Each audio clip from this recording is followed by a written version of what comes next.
Assalamualaikum warahmatullahi wabarakatuh. Waalaikumsalam warahmatullahi Jumpa lagi wabarakatuh. di Gemar Gagasan, teman-teman subscriber Gemar Gagasan.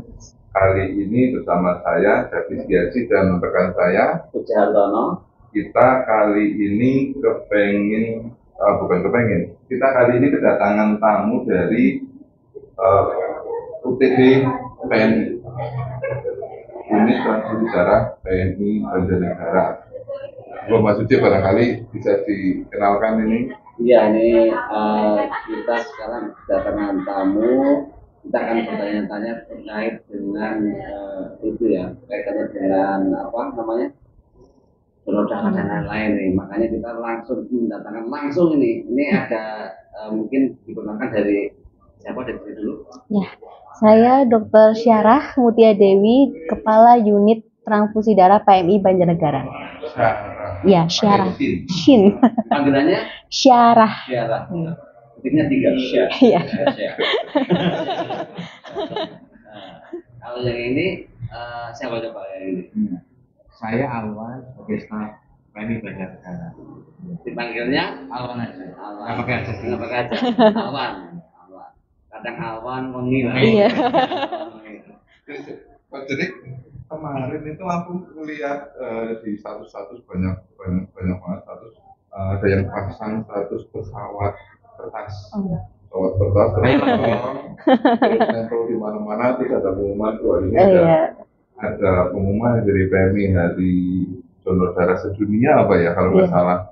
Terus ada undian menarik gitu ya. Ini memang ada event atau gimana, Mas? Ada Iya. pesawat kertas semua bukan? Iya, memang ada pesawat kertas seperti lagu ya. Iya, memang kita kebetulan di bulan ini memang lagi digencarkan dalam memperingati Hari Donor Darah Sedunia. Hari ini nih. Sebenarnya harinya adalah 14 Juni, tapi memang kita gencarkan sampai perpanjang sampai tanggal 30 Juli untuk Hari Donor Darah Sedunia ini. Dan di info itu di TikTok itu memang kita ada beberapa door prize yang kita berikan untuk dalam rangka Hari Donor Darah Sedunia itu gitu. Ada kegiatan apa mungkin di? Ya, jadi kegiatannya itu ada donor darah. Jadi kita donor darahnya rutin kita ambil periode dari tanggal 1 Juni sampai tanggal 30 Juli. Donor darah nanti kita undi dan hadiahnya itu ada banyak hadiah menarik nih. Jadi ada sepeda, kemudian ada mesin cuci, kemudian ada magicom dan beberapa peralatan rumah tangga lainnya. Syaratnya apa itu? Syaratnya donor darah. Ya. Langsung ditodong ya.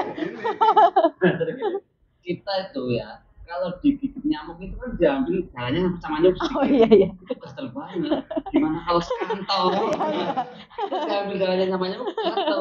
Itu gatal nggak sih kalau diambil darahnya itu? Ya enggak ya. Kalau itu kan nyamuk ya yang gigit ya. Kalau nyamuk yang gigit ya gatal. Tapi kalau ini kan kita jarumnya ya aseptiknya ya kita atur dulu, kita dibersihkan dulu biar nggak gatel gitu.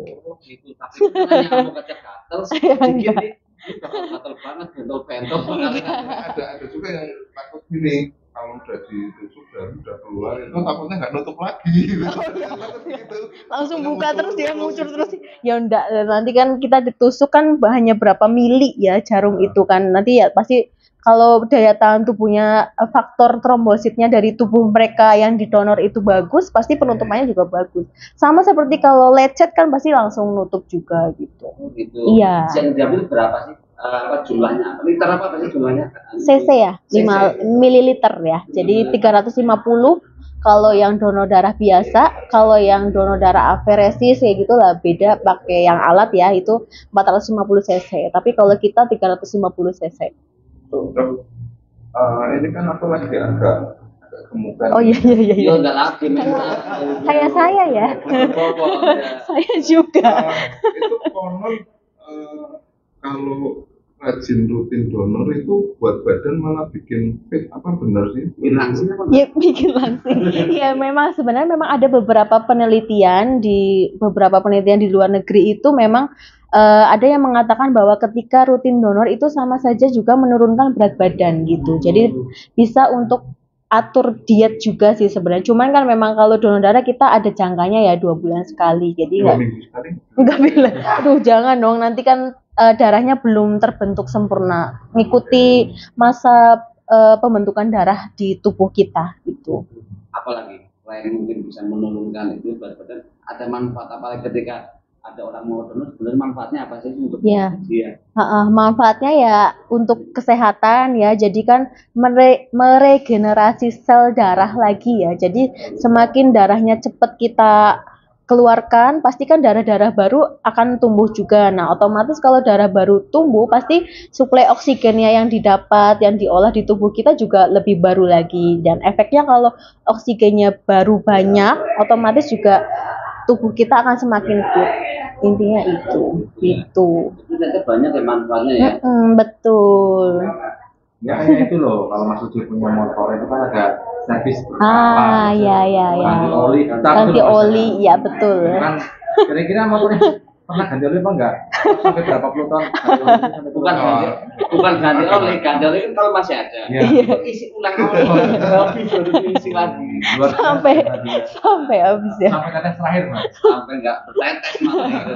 Kamu ini kan dari dokter ya, ini dari staff nih, aku penasaran nih, selama bertahun-tahun di PMI ini pernah ada kejadian lucu kayak misalkan misalnya ada yang komplain misalnya ke PMI bayar gitu, darahnya bayar seperti itu, ada seperti itu apa enggak? Sebenarnya kalau semua pelayanan kita kan gratis. Kayak donor itu kan juga gratis. Karena tadi tempatnya kan sampai nanti akan kita cek di laboratorium kan ada 5 parameter yang nanti akan kelihatan tuh. 5 parameter yang itu apa ya tuh? Tingkat tinggi ya. Hepatitis A, B, C, kemudian perbedajitas itu jadi malah nggak secara langsung malah kita mengecekkan darah itu pada masyarakat mereka nggak bayar.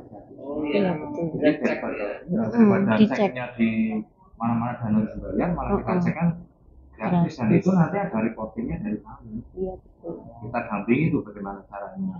Istilahnya, misalkan Mr. X nih, taruh identifikasi sakitnya, sepertinya, gimana caranya untuk dengan pemilihannya, penyembuhannya, karena itu harus kita dampingi semua. apa sih biasanya yang dicek itu apa aja biasanya kalau yang nanti bisa kelihatan nih katanya dengan lihat Karena ada 5 parameter tuh. apa 5 itu apa? Ada hepatitis A, B, C, ada sifilis, ada HIV juga, kemudian juga nanti apa namanya kayak kolesterol itu kan. Itu juga bisa Ya, dilihat. karena kan semua penyakit itu kan sebenarnya kan mengendapnya di dalam darah. Iya betul. Nah kalau ini tadi Mas Jati Kebopon itu mungkin banyak gorengannya. Dia harus ganti. Pernah ada yang komplain nyari darah tapi kesannya bayar atau enggak? Iya. Kan di masyarakat masih ada kesannya gitu. Jadi paradigma di masyarakat itu kan saya donornya gratis, tapi kok pada saat mungkin anggota keluarga saya atau anak saya sakit kok butuh darah ke PMI kok bayar. Jadi kita rubah mindsetnya bahwa darahnya itu gratis. Nah, tapi bagaimana cara prosesnya untuk si darah itu bisa dimasukkan ke dalam pasien? Ada beberapa tahapan. Nah, contoh gampang ini Tidak langsung Iya. mau nggak Mas Jati donor kan udah lumayan banyak tuh Mas Jati sekarang tuh. Misalkan keluarganya butuh donor nih, Mas Jati bawa kresek dari rumah. Kalau ngambilin darah saya ini pakai kresek, kira-kira dari rumah sakit mau terima nggak? Nah, si yang penerima juga kayaknya nggak mau deh. Iya. Semuanya beli gorengan kan. Nah, contoh gampang kayak misalkan kita bikin kopi dulu. Kopi itu kan kita beli kopinya, kemudian kita nyeduh airnya harus berapa derajat, matang ada kompornya, ada gasnya kan, baru kita seduh ke dalam cangkir airnya, diminum pun harus ada jeda waktunya, nggak langsung diminum gitu kan. Artinya ada proses-proses yang itu membutuhkan biaya operasional Iya betul. untuk apa namanya biar darah itu bisa clear and clean bisa dimasukin Iya, ke betul. target. Betul. Bahasa kita target. Pasien Itu BPPD. Ya. Itu biaya pengganti pengolahan darah. Karena semua item atau apa namanya bahan yang kita pakai kan sekali pakai dan langsung dibuang. Nah itu pun semuanya by import, bukan produk Indonesia. Oke. misalkan pas lagi jaga nih malam-malam ada yang pernah minta darah untuk yang unik-unik Unik-unik itu. belum pernah ya. Unik-unik contohnya. Unik-unik dalam tanda ya kalau masyarakat Jawa ya. Oh, Nah, kan sering itu.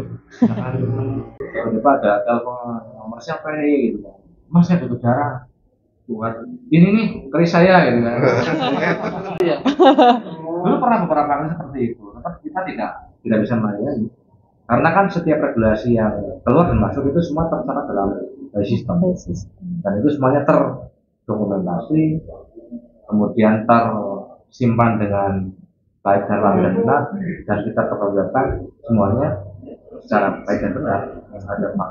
Jadi ada yang menikah untuk ritual gitu ya. Nah, bahasanya itu Itu golongan darah apa ya yang pertama itu? Baju tikus mungkin. Iya, atau mungkin golongan darah baju tikus. Karena ada ya. dulu pernah Sempat ya. Iya. Nah, kalau semua darah yang masuk itu bisa dipakai atau barangkali ada limbah, Oh, iya. misalkan ada yang donor tapi ternyata terdeteksi HIV/AIDS misalkan itu diproses atau gimana? Ya, jadi kalau kita kan makanya pendonor itu kita screening dulu ya. Tadi ada HIV, sifilis, HPSAG itu. Kalau misalnya sudah terdeteksi itu pasti kita cekal. Sampai dia mau pengobatan atau apapun kita cekal. Gitu. Bila Jadi darahnya enggak, sudah masuk itu iya langsung kita limbah. Kita biasanya kita cek lagi di Banyumas untuk cross check lagi apakah pemeriksaan kita benar atau enggak. Nanti kita cross check lagi karena kita pembinanya adalah UTD PMI Banyumas. Ya, jadi kita kirim ke sana sampelnya. Ini kalau misalnya sudah benar-benar sama-sama reaktif, berarti kita buang ke limbah. Kita ada rekanan juga limbahnya itu dengan PT apa saya lupa, kurang ada limbah rekanan gitu. jadi nggak berserayu gitu ya. Oh, ya enggak lah, ngapain? nah itu salah satu ya kan untuk kosnya membuang itu Ya. jadi tidak asal dibuang ke serayu Di tanam gitu kan. Iya. Nggak ketahuan juga sih sebenarnya sih. lama-lama Iya. Paling tidak kan buat bakso keris tadi. Nulari. jangan persiapan buat virus satu. Aduh, iya jangan-jangan ya. Dekat-dekat ini. Aduh. Cuman kan memang untuk saat ini kemana selain status kertas pesawat kertas itu kemudian statusnya Mas Anwar ini dicari misalnya sekarang ini agak sering.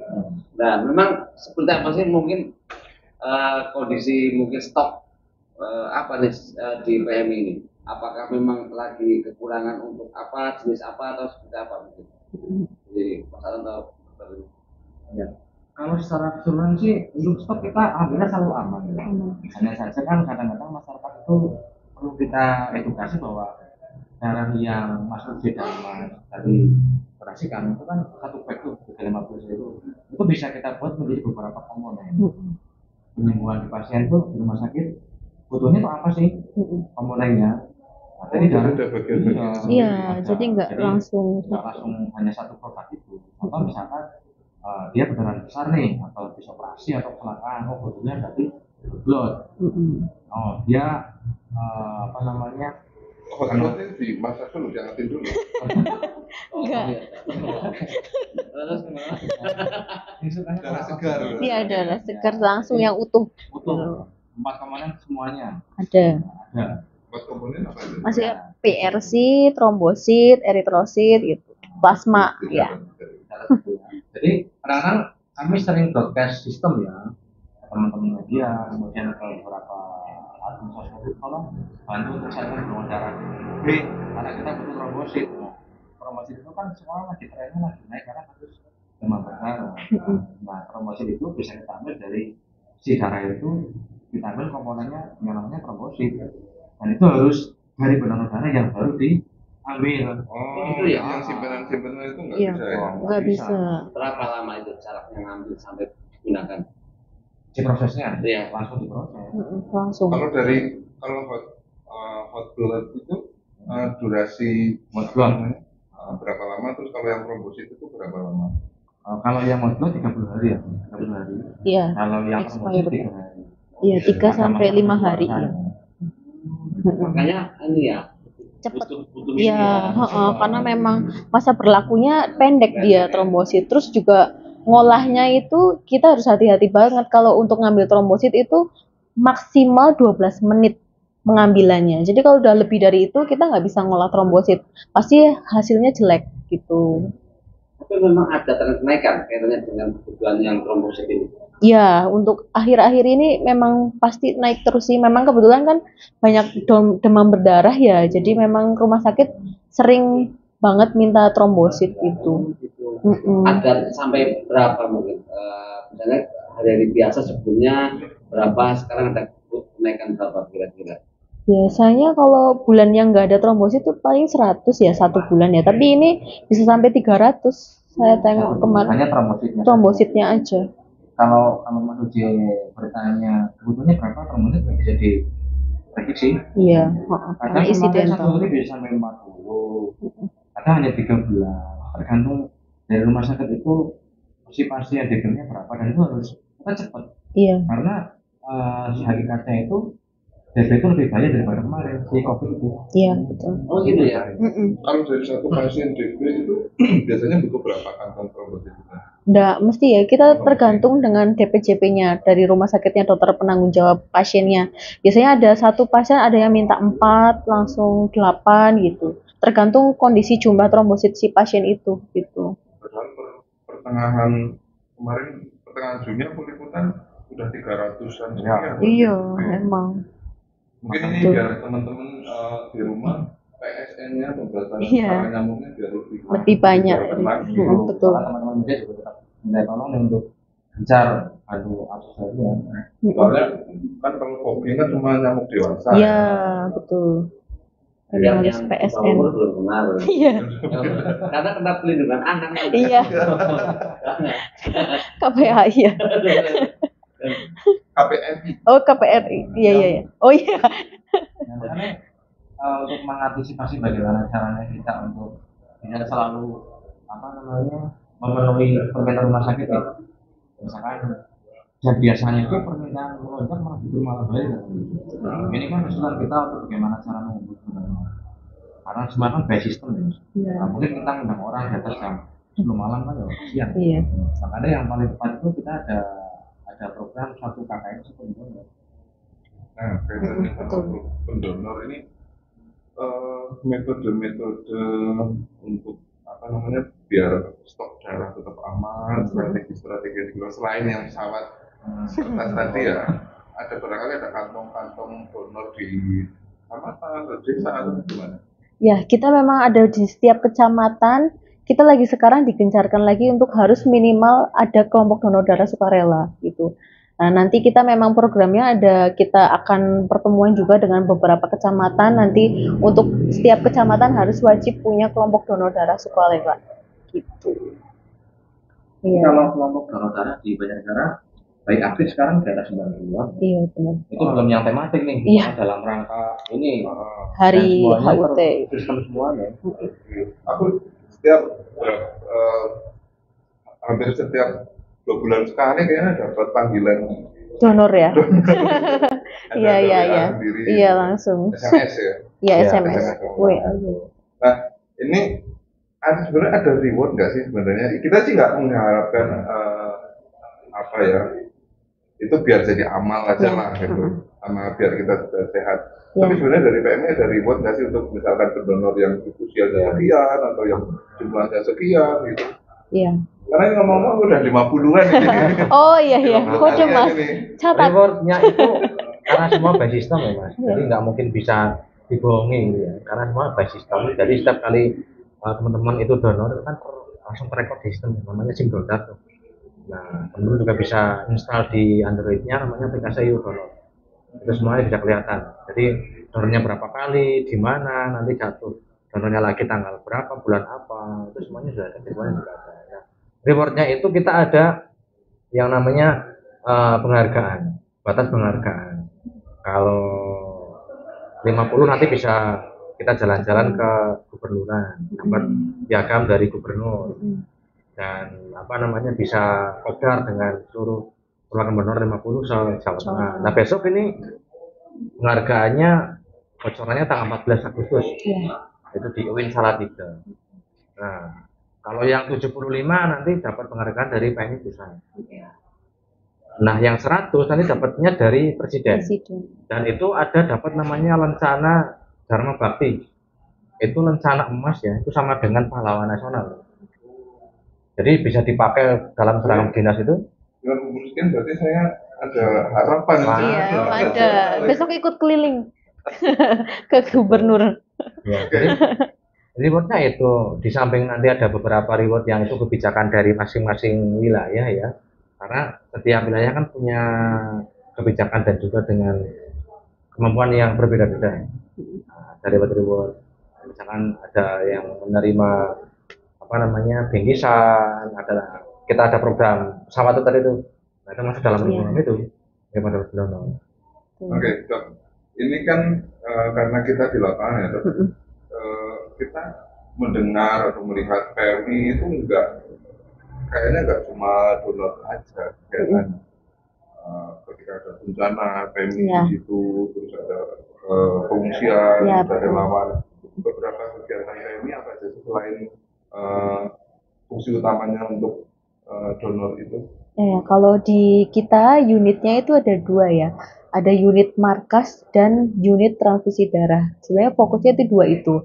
Nah, kalau untuk yang relawan itu dibawahi oleh markas ya. Jadi relawan itu biasanya yang untuk kebencanaan, kemudian kalau misalnya ada acara-acara butuh tim medis, kami juga siap. Kemudian ada acara misalnya membutuhkan transportasi jenazah juga kita siap. Kemudian apapun kita sih siap sih. Yang penting sesuai dengan tupoksinya kita kayak gitu.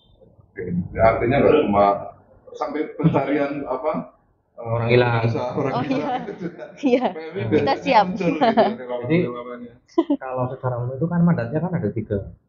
Mandat PMI itu yang pertama adalah sekarang kan udah ada PNBP ya Mas. PNBP lahir kan tahun 2009. PMI lahir tahun 45. 17 September. Jadi mandat kita sekarang sebagai peran bantu penanggulangan bencana dalam 11 klaster apapun. Kemudian yang kedua ada pembinaan generasi muda, relawan, PMI di sekolah sampai tingkat SD, SMP, SMA, ada relawan desa, pembekalan keilmuan mitigasi, macam-macam yang semuanya bergerak bareng-bareng dengan mitra nih. Contoh dengan CSR, contoh dengan misalkan desa ngadain desa siaga dengan dinas lain, itu mandat yang kedua. Yang ketiga adalah mandatnya unit 63, itu sesuai dengan Undang-Undang Nomor 1 Tahun 2018 tentang pengamanan. Jadi mandatnya 3. Jadi patut juga ya. Apalagi musim ini. Iya. Hujan. Iya. Jadi kita ambulan standby 2. Iya. Kadang satu hari itu pelayanan lebih dari 10, lebih dari 15 itu sering kewalahan. Sementara permintaannya meningkat terus. Oke, ini salah satunya lagi. Oke. Dok.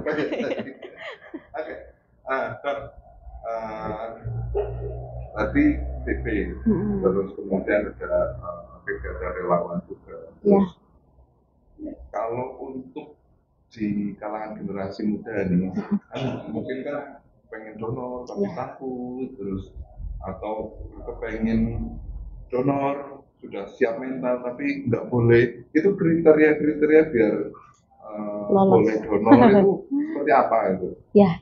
Jadi ada beberapa syarat ya untuk donor darah. Itu pertama usia ya, usia harus lebih dari 17 tahun ya. Usia. Soalnya anakku itu sering baca pengen ikut donor juga. Usianya berapa? Oh ya Allah, Masya Allah, mantap. Sejak ya, ikut ya.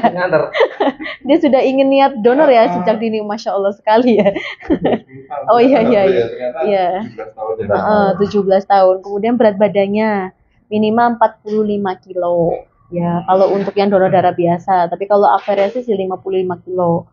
Kemudian untuk usia, kemudian tensinya juga nanti ditensi, karena kalau anak-anak kan nggak mungkin bisa ditensi ya, makanya tensinya minimal itu sistoliknya itu 100, kemudian diastoliknya 60. Jadi pakai bahasa manusia ya tensinya 100/60 ya. 100/60 ya. Kemudian selain itu juga tidak boleh ada infeksi seperti tadi riwayat penyakit ya, riwayat penyakit hepatitis, HIV, sifilis gitu. Walaupun nanti tetap kita screening lagi ya, tapi kalau sudah punya riwayat itu ya jangan donor ya, jangan nularke ya gitu. Terus juga tidak boleh ada riwayat cabut gigi dalam 1 minggu ya. Sebenarnya kalau biasanya orang-orang awam yang belum paham itu ya, jadi cabut gigi itu karena kan di anestesi ya, dibius ya. Nah, biusnya itu yang bisa membuat ada transfusinya, nanti dia ada reaksi alergi kayak gitu. Terus juga obat-obatan juga kalau bisa, kalau obat-obatan jantung jangan ya, jangan donor, atau orang kena gula yang sudah suntik insulin nggak usah donor, itu nggak boleh. Terus kemudian kalau misalnya obat-obatan yang demam itu maksimal 3 hari, 3 hari baru boleh donor kayak gitu. Jadi kalau yang tensi tinggi itu kayak misalkan lagi marah-marah. Tanggal 2 juga semakin tinggi. Iya. Iya maksudnya. Untung aku jadwalnya tanggal 3. Oh iya. Berarti aman ya, pasti nggak tinggi ya. Terus faktor kayak misalnya kurang tidur, belum sarapan itu juga ngaruh ya. Ya, karena ngaruhnya di tensinya ya. Jadi karena kadang kalau kurang tidur itu juga nanti tensinya juga pengaruh. Biasanya nggak melolos donor ya. Terus juga HB juga ya. HB minimal 12,5 sampai 17 gitu. Tapi itu Hemoglobin ya. Nanti kan biasanya kan orang donor kita cek tensi dulu, cek berat badannya dulu, sama cek HB-nya dulu gitu. kalau yang darah biru boleh dulu ya. Iya darah biru, jenengan ya darah biru ya Pak ini. Nggak maksudnya darah khusus kan ada istilah kayak resus, terus darah langka itu. Iya. Itu seperti apa? Ya darah resus atau resus negatif ya, yang langka itu kan resus negatif. Jujur memang di Banjarnegara sendiri aja ndak ada kayak setahu saya.